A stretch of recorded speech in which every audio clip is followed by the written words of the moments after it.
Hello, and welcome to the English with Colin Podcast, a podcast for English language learners. My name's Colin, I'm an English teacher in Tokyo, and if you're looking to improve your English skills and gain more confidence in your ability to communicate in English, you've come to the right place.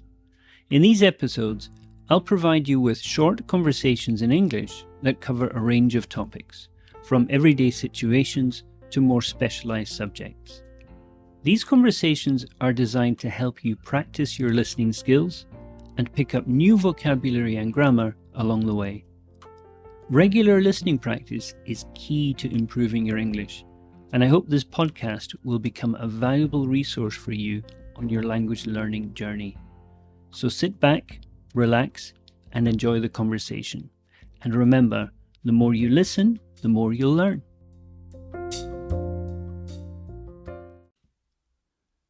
Before we start, I have a small favour to ask. If you are enjoying these podcasts, please take a moment to share your favourite episode with a friend. This really helps our podcast to grow. So, in your podcast app, click share and send a short message to a friend who might find our podcast useful. Thank you so much for your help. It really means a lot to us. Now, let's get on with the conversation. This is episode 31, and today's topic is City Showdown, choosing our favourite Japanese city. Hello, Sue. Hey. How are you? Good, how are you? I'm very well. Now, favourite cities in Japan. I guess we can start by talking about the most well-known city in Japan, which is Tokyo, but I would say that Tokyo is a city of cities. Yes. Would you agree? I would agree. It's so big that I think it's a bit strange to think of it as one city. And in fact, in Japan, it's a what they call a prefecture. It's a region of its own rather than a city. So we don't live in Tokyo City. We live in the prefecture of Tokyo in a city within Tokyo. Right, yes. So, and you can't really say that Tokyo is like this or Tokyo is like that, because from area to area, city to city, it's so different. Yes. So where we live now, we live next to a river. It's very, very quiet. You walk a little bit up the river, there's rice fields. We live in Tokyo, but it's not the Tokyo that you might imagine. It's not the Tokyo from the pictures, is it? No. I mean, in the morning, we got the window open, we can hear the birds. There's a pheasant who lives close to us, and he likes to have a little shout in the mornings. So yeah, very different part of Tokyo. So if you think about Tokyo cities, which cities do you think are good in Tokyo? Well, my favorite, and the one that is nearest to us, and the one that we would go more often now, would be Tachikawa. Right. Which is very much outside. Yeah, part. It's in the west. It's in the west. Kind of far west. If you go much further west, you're not in Tokyo anymore. So yeah, we used to live in Shinjuku, which is very central. And that was good when we first came to Tokyo. It was the perfect place to be. We were in the middle of everything. It was a great place to discover other parts of Tokyo. Nothing was too far from Shinjuku. It's so central. But after many years of living there, living in a small apartment, we wanted a bit more space, and we wanted a bit more value for money as well. And that required moving to a different part of Tokyo. And we had visited Tachikawa several times, mainly to go to the park. There's a very nice park, Showakinen Park. Huge park. And we would come out, from Shinjuku, we'd take the train all the way out here. It was a day out. It was a day out. Yeah, it was a day out. And we coming out for the park, we saw that the city had a lot of things that we knew from central Tokyo. So in terms of department stores, so you've got an Isetan, you've got Takashimaya, you've got Lumine. These are big department stores that you find in Shinjuku. And cinemas. Nice park, not too crowded. Mm-hmm. It's so kind of different. But yeah, there was many sort of reasons why we decided to move out here rather than staying in Shinjuku. Yeah, so Tachikawa for me, it's been a city that I've really enjoyed. As you said, it has all the shops and amenities. It also has a very good food culture. They're quite proud of their food here. Yeah. They are very proud, and they should be, because it's really good quality. They're very proud of using local produce, and they will tell you this is Tachikawa carrot, Yeah. And but that's fantastic. And people within Tachikawa are very proud about, going to these places. Yeah. So it's a great, it's just so varied. You can find so many different restaurants and types of food. Yeah, I think the quality of the restaurants is kind of surprising. Yeah. But it's maybe because you're so far out from the center. Yeah. That kind of, I don't know. There's no kind of competition. Probably with the city center, but one thing is the connections between central Tokyo and Tachikawa are actually very good. So if we want to go into Shinjuku, we can take a train that's 20 minutes. Yeah. From Tachikawa station to Shinjuku station. 20 minutes on that express train. The regular train, I think, is about 45 minutes, 45 minutes, but you can get a faster train. And if you want to go out into the countryside, you can be out in somewhere like Matsumoto in a couple of hours. That's in Nagano prefecture, out in the mountains. So it's just 2 hours on a train from here.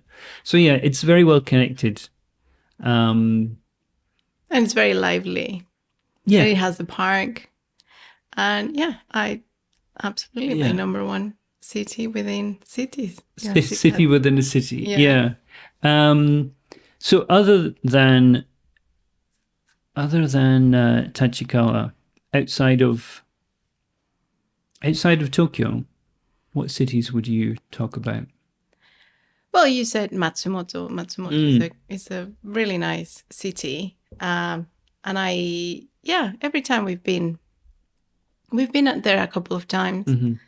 And it's a very convenient little city. It's walkable. Yeah.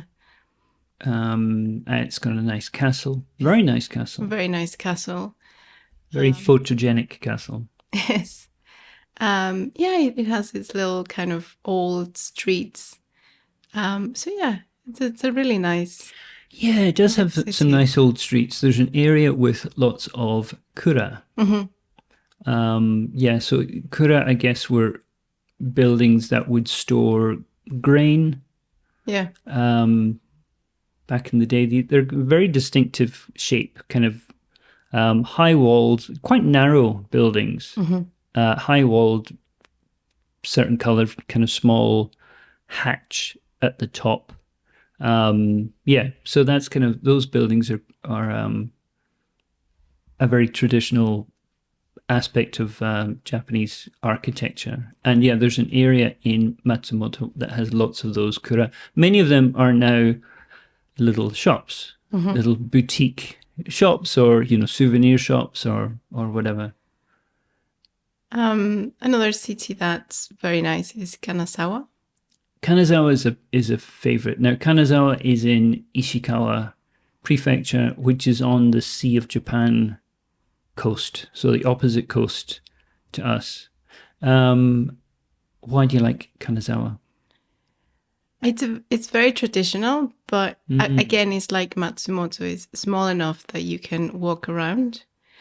But it's traditional, I think. In what sense? What aspects of tradition? Well, they have the tea. The tea house, houses. The tea house district. So Kanazawa is it's often described as a mini Kyoto. I think that's exactly what it is. And part of the reason is that it still has a maiko or a geisha district, and that's those tea houses. Kanazawa was not damaged during the war, like some other Japanese cities. Neither was Kyoto. Kyoto kind of got through the war without receiving much damage. So both of those cities kind of retained that culture, that sort of traditional culture. I really like the station. Ah, yes. Yes, in Kanazawa. It's a beautiful modern station with loads of things to look around. Yeah. I would say it's a hub. And if you have a Google for images of Kanazawa Station, the entrance to the station is quite spectacular. It is. Do you know what it is? Can't remember.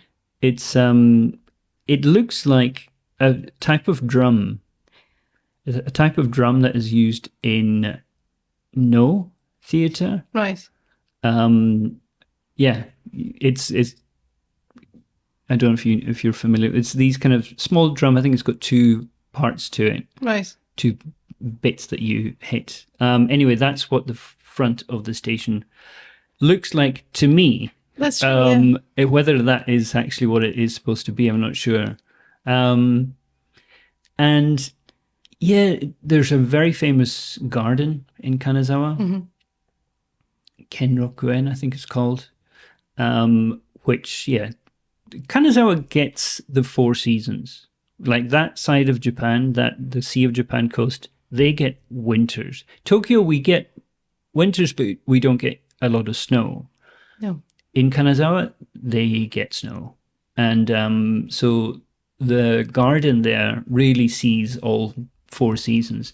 And the winter, surprisingly, with all the snow, is one of the most picturesque times of year because they get so much snow that they have to tie the trees to kind of protect the branches from breaking. So if you have a Google for Kanazawa garden winter, you'll see images of these trees that are kind of beautifully, I mean, it's a real skill tying these trees to make sure that they survive the winter. Yes, and now it's very accessible because not so long ago the Shinkansen goes straight to Kanazawa. That's right. So it's quite very convenient. You can go from Tokyo Station to Kanazawa. I think was it 2.5 hours, 3 hours, something like that. Maybe a bit longer. Yeah. So that's really opened it up. I think it's really helped tourism in Kanazawa because before, if we wanted to go to Kanazawa, we would have to go. If we wanted to go by train, you'd have to go to Kyoto, and you'd have to go around the other side. Right. It was a real effort. So Kanazawa would that be the winner? Do you think? I think so. I think it has all the Japan culture that everyone loves. It has modern, very modern station. It has beautiful things to buy. Good food as well. Good food. Seafood. A lot of seafood. Very, very good seafood. The other thing, in terms of the culture, a couple of things that are very important there we didn't mention. Pottery. Yes, that's true. is a big thing. There's a certain type of is it Kutani? Kutani pottery, which is beautiful, traditional, very, very expensive. If you want some little cups for your matcha, you can pay a shocking amount of money for some pottery. And the other thing is gold leaf. Yes, you can buy ice cream. Oh, that's true. Yeah, and then they can put a gold leaf over your ice cream. Yeah, which is very, very decadent thing to do. I remember we went to. There's a castle again in Kanazawa, and we had been looking around. We had an ice cream. Then we went to the castle, walked around, and then we came out of the castle, and I looked at you, and you just had a big bit of gold on your face from your ice cream, because it's so light, it just kind of floats. Yes. And I guess it just kind of caught the air, and so you're walking around with gold on your face. So yeah, Kanazawa is up there. Cities that we've been to relatively recently that we enjoyed was Hiroshima and Nagasaki. Yes. It was last summer we went down south. We went to Hiroshima, we went to Fukuoka, and then we went to Nagasaki. And I enjoyed Hiroshima and Nagasaki very much. Hiroshima's a very manageable size of city. Yeah. Not too densely built up. And good food, good transport. They've got a tram system that goes through the city, which works very well. It seems to me to be a very livable city. Yes, absolutely. I would live there. Yeah. Yeah. Yeah. The center of town, there's a lot going on. It's a real hub. It's an important city in that region. Shinkansen access as well. So yeah, Hiroshima was a very nice city. We enjoyed that very much. And Nagasaki was very, very interesting. Historically, I found it fascinating. Absolutely.